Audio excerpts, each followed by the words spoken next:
સમગ્ર વિશ્વમાં નાના બાળકોમાં ગંભીર અને જવલ્લેજ દેખાતી એવી કાવાસાકી નામની બીમારીના કેસ ભારતમાં વર્ષ દરમિયાન માંડ 4 થી 5 સામે આવતા હોય છે। ત્યારે ગુજરાતમાં જૂનાગઢી સિવિલમાં કાવાસાકીનો કેસ નોંધાતા આરોગ્ય વિભાગ દોડતું થઈ ગયું છે।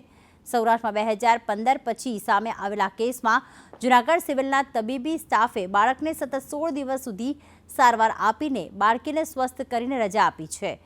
તાલાલાના પીડિત બાળકીને શરૂઆતમાં સખત તાવ, સાથળમાં સોજા ચડી જવા, મોઢું લાલ થઈ જવા જેવા લક્ષણો જણાયા હતા।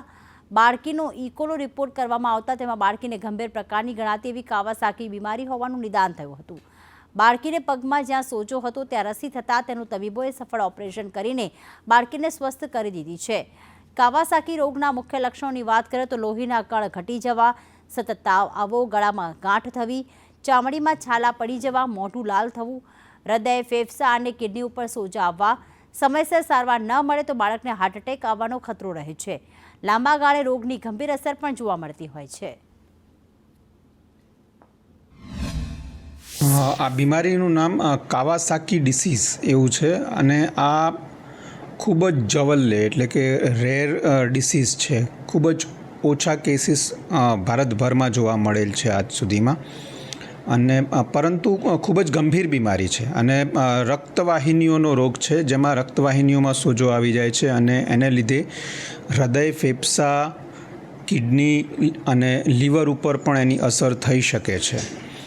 અને સિવિલ હોસ્પિટલના કિસ્સામાં તલાલાની દીકરીને અહીંયા લાવવામાં આવી હતી। ખૂબ જ તાવ હતો, સાથળમાં સોજા આવેલ હતા અને હોઠ લાલ થઈ ગયેલા હતા। ત્યારે અમારા પીડિયાટ્રિક્સ વિભાગના નિષ્ણાત ડૉક્ટરે તજજ્ઞ ડૉક્ટરે સસ્પેક્ટ કરી અને ત્યારબાદ એનો ઈલાજ કરેલ હતો। એ બીજા ઇન્ફેક્શનના રોગોને દૂર કરતાં કરતાં બોડી સાથે પણ લડવાનું ચાલુ થઈ જાય ત્યારે એનું અમુક લીવર ઉપર, હૃદય ઉપર, બધી સ્નાયુઓમાં સોજો આવી જાય એવું બધું હોય છે। એમાં સ્પેસિફિક ક્રાઇટેરિયા હોય છે।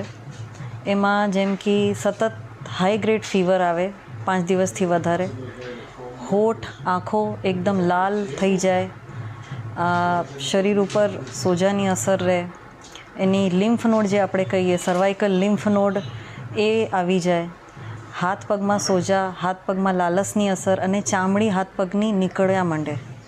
એટલે એ અમારું ડેફિનેટિવ ક્રાઇટેરિયામાં બેસતી હતી છોકરી। એને એડિશનલ લેબ ફાઇન્ડિંગ્સ જે હતા જેમાં એનું લીવર ફંક્શન ટેસ્ટ ડિરેન્જ્ડ હતું